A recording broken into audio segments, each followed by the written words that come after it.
বিশ্বে বন্ড মার্কেটের আকার $130 ট্রিলিয়ন হলেও বাংলাদেশের অবস্থান তলানিতে। সর্বসাকুল্যে দেশের বন্ডের বাজার মাত্র $30 বিলিয়ন, যা জিডিপির 11.5%। এর সিংহভাগই আবার সরকারি বন্ড, মাত্র 0.19% রয়েছে কর্পোরেট বন্ড।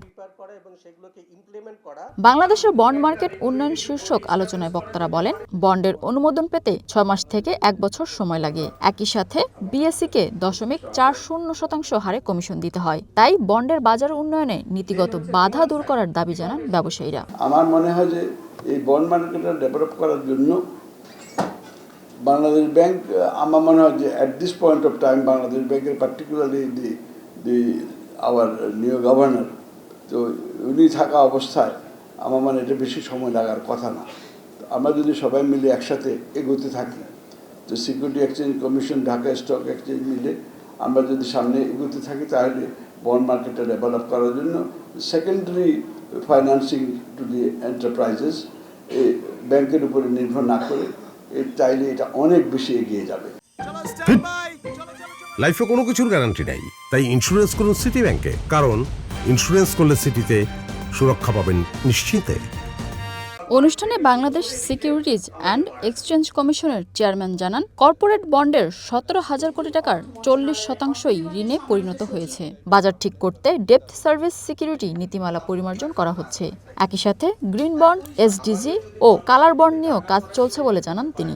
এবং আমরা যেই সমস্ত শর্ট টার্ম এবং লং টার্ম এবং মিডিয়াম টার্ম যে সমস্ত রিকমেন্ডেশনগুলো দিয়েছি, সেটার জন্য কিন্তু আমরা ফুললি প্রিপেয়ার্ড। অনেক দূর আমাদের কাজ আগিয়েও গেছে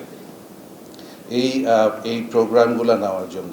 পার্টিকুলারলি ট্রেডিং প্ল্যাটফর্ম থেকে শুরু করে যে ডেট সার্ভিস সিকিউরিটিজ রুলকে কিভাবে আপগ্রেড করা যায়, সেখানে কিভাবে এখনকার যে উপজীব্য বিষয় যেমন গ্রিন বন্ড, এসডিজি বন্ড, সেগুলো সমস্ত কিন্তু খুব অচিরেই চলে আসছে। ইনফ্যাক্ট আমরা ভেরি হ্যাপি যে আমাদের খুব শিগগিরই আমাদের হাতে বেশ কয়েকটা বন্ড আছে যেগুলা এই কালার বন্ডের সাথে রিলেটেড। এ সময় বন্ডের বাজার উন্নয়নে উদ্যোক্তা, ব্যবসায়ী ও সরকারকে একযোগে কাজ করার আহ্বান জানান কেন্দ্রীয় ব্যাংকের গভর্নর। সঞ্চয়পত্রের 6 লাখ কোটি টাকার বাজারকে লেনদেন করার উপরও জোর দেন গভর্নর। আমাদের তো হিউজ সঞ্চয়পত্রের মার্কেট আছে, 5-6 লক্ষ কোটি টাকা। এই 5-6 লক্ষ কোটি টাকাকে যদি আমরা ট্রেডেবল করে দিই এবং এটাকে মার্কেটে নিয়ে আসতে দিই, হাউস হোল্ডদেরকে বলে যে তুমি ইচ্ছা করলে you can sell it out, এটা তো তাদের জন্য তো ভালো।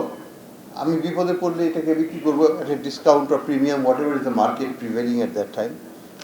তো এখানে এই সুযোগটা যদি আমরা তাদেরকে করে দিই, it is technologically it is very easy.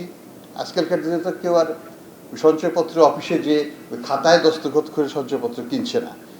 Bond কিন্তু একটা ট্রাস্টের উপর ভিত্তি করে হয়। আমার যদি ট্রাস্ট ফ্যাক্টরটা না থাকে, তাহলে কিন্তু বন্ড মার্কেট ডেভেলপ করবে না।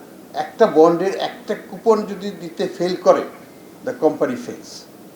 অর্থাৎ ইটস এ কমিটমেন্ট এমন স্ট্রং যে যদি আমি আমার এই কুপন পেমেন্টে আমি ডিফল্ট করে যাই, দ্য কোম্পানি ডিফল্টস।